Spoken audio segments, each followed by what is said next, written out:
Seja bem-vindo ao canal do Nelson Araújo. Você que tem acompanhado a série Modelos Mentais, no vídeo passado falamos sobre o modelo mental de governo. José era alguém que tinha tudo para ser uma pessoa revoltada, para se fazer de vítima da situação. Ele ficou preso por muitos anos, mas a sua mentalidade era de governo. Nelson, o que é o vitimismo?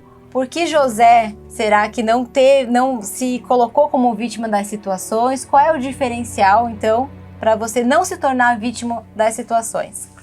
Ana, o vitimismo é um modelo mental que eu considero terrível.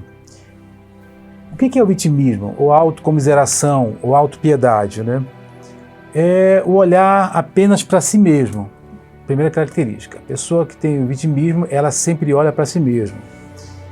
O foco sempre sou eu e não o outro. É a idolatria de si mesmo. A autopiedade é a vitrine da minha dor.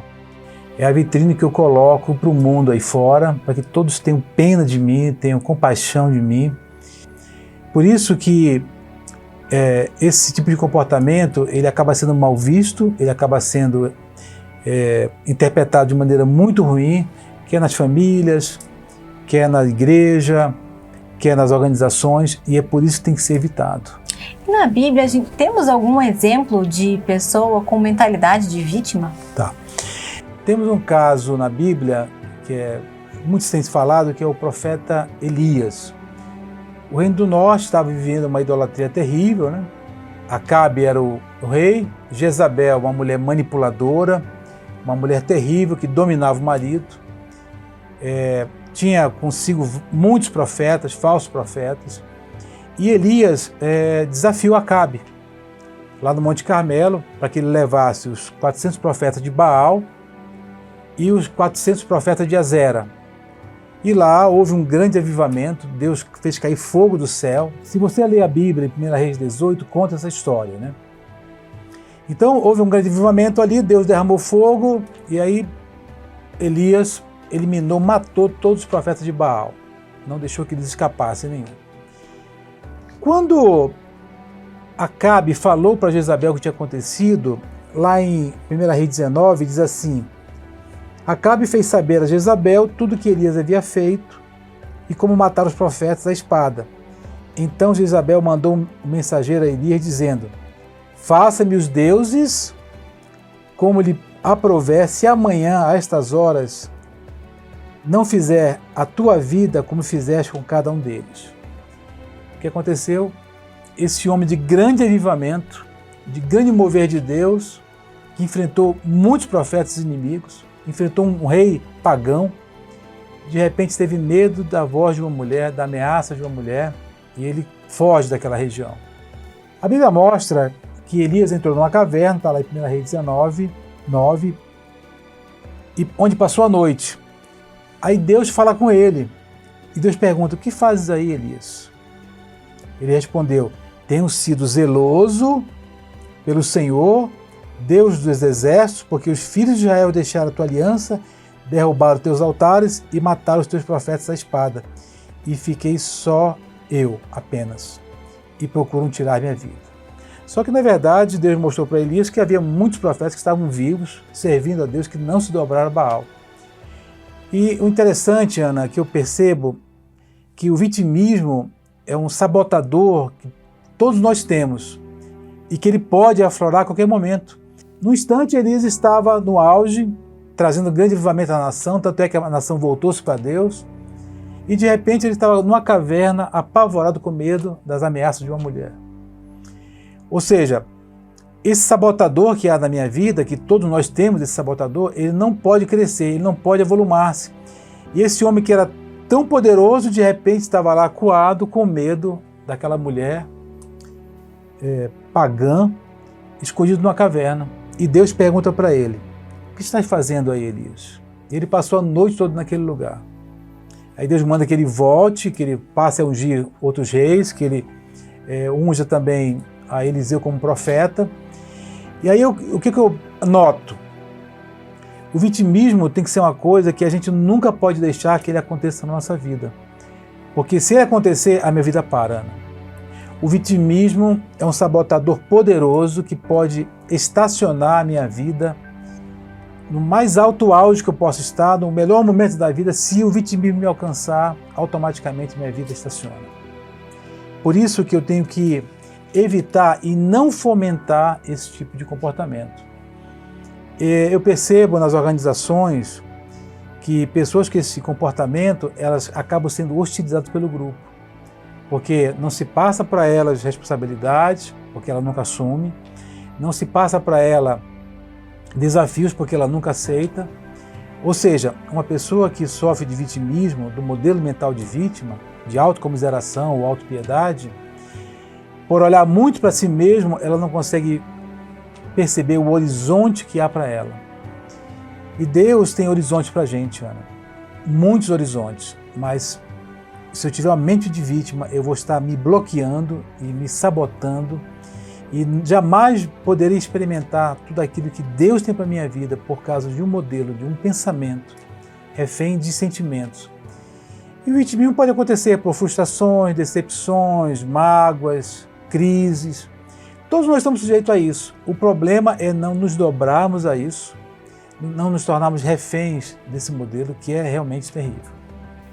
Nelson, como lidar ou como se livrar desse vitimismo? É possível lidar com esse modelo mental e superar, já que ele é tão difícil, tão forte na vida das pessoas, a ponto da dor e da situação daquele momento ser tão mais relevante que ofusca outras coisas na vida dela? Ana, é possível. Falando de Elias, quando Deus pergunta para ele o que fazes aí na caverna, e ele chora suas lamúrias, William James, um psicólogo e filósofo passado, disse a seguinte frase: os seres humanos podem alterar suas vidas alterando a atitude mental. O que Deus fez com Elias? Ele mostrou para Elias que havia um longo caminho a ser perseguido ainda, que havia uma missão para ele concluir, que ele não havia concluído. Então, a maneira de nós vencermos isso é, de fato, usando isso que William James falou, mudar a atitude mental. Tá? Ele também fala, William James, que nós interpretamos o mundo com base em nosso conhecimento e nossas crenças. Eu preciso entender que esse modelo, Ana, ele nunca vai me acrescentar, ele sempre vai me subtrair. Ele vai tirar meus sonhos, vai tirar perspectivas, vai tirar horizontes. E foi isso que Deus fez com Elias, como há pouco falei. Ele tinha uma missão a ser cumprida e a sua vida não havia encerrado. O interessante é que o vitimismo, ele para toda a nossa trajetória. E para se ver livre disso, eu preciso começar a mudar a minha forma de pensar. Eu não posso deixar que esse sentimento, que esse modelo mental governe a minha vida. Mas eu tenho que fazer com que esse sabotador seja cada vez mais diminuído e esteja sob controle. Eu tenho que aceitar aquilo que Deus fala que eu sou, não aquilo que os sentimentos me dizem. O vitimista, ele é sempre refém dos sentimentos negativos. E eu tenho que ser o gestor dos meus sentimentos, eu tenho que gerir a minha vida. Eu não posso ficar recebendo esses sentimentos e deixando que eles passem a ser o meu Senhor. Então, a primeira coisa, entender que Deus tem projetos para a minha vida, tem propósitos, tem destino para eu seguir, para eu alcançar, e entender que Deus pode mudar essa minha maneira de pensar. Você tem que pedir auxílio do Espírito Santo para tirar de você todo esse sentimento negativo, Ana, e pedir a Deus para que Ele mostre para você os horizontes que Ele tem para a sua vida. Repetindo o que eu falei no começo, a vida abundante de Jesus, a vida plena, uma vida extraordinária, não poderá ser vivida se eu carrego comigo esse sentimento como Senhor. Esse sentimento não pode me governar. Então, o meu conselho para você é que você abandone esse sentimento. Isso nunca vai te gerar nenhum lucro. Vai te gerar, sim, prejuízo. E passe a pensar como Deus pensa a respeito de você. Que você tem projeto, tem propósito, tem destino, e Deus, de fato, tem uma vida fora do comum, extraordinária para que vivamos. A Bíblia fala em Provérbios, assim como imagina sua alma, assim ele é. Então passe a pensar como Deus quer que você pense. Leia as Escrituras, passe a conhecer o projeto que Deus tem para você. Abandone o vitimismo e você vai viver uma vida sobrenatural. Ana, eu quero usar uma frase de William James, um filósofo e psicólogo, que ele fala o seguinte: os seres humanos podem alterar suas vidas alterando sua atitude mental. O vitimismo, eu percebo, acaba sendo um vício, um hábito daquela pessoa que é sempre dodói, sempre está reclamando, nunca assume responsabilidade, sempre coloca a culpa nos outros. Então, essa posição confortável, ela é uma coisa extremamente danosa. E a pessoa que vive nisso, nesse modelo, ele acaba sendo hostilizado, como eu falei no começo, ele acaba sendo visto como alguém que não consegue se relacionar com os outros, porque ele sempre quer receber, né? É como a sanguessuga que a Bíblia fala, dá, dá, dá. Quem só vive pedindo, só vive recebendo e não retribui, é uma sanguessuga, só recebe, só recebe, só recebe. E esse tipo de pessoas, falo isso com muito carinho, eles precisam de fato mudar a sua vida, porque se viverem assim sempre, eles nunca vão experimentar a vida plena que Jesus promete na Bíblia. O vitimismo, ele é um sabotador terrível. Ele é um sabotador que passa a ser senhor da pessoa.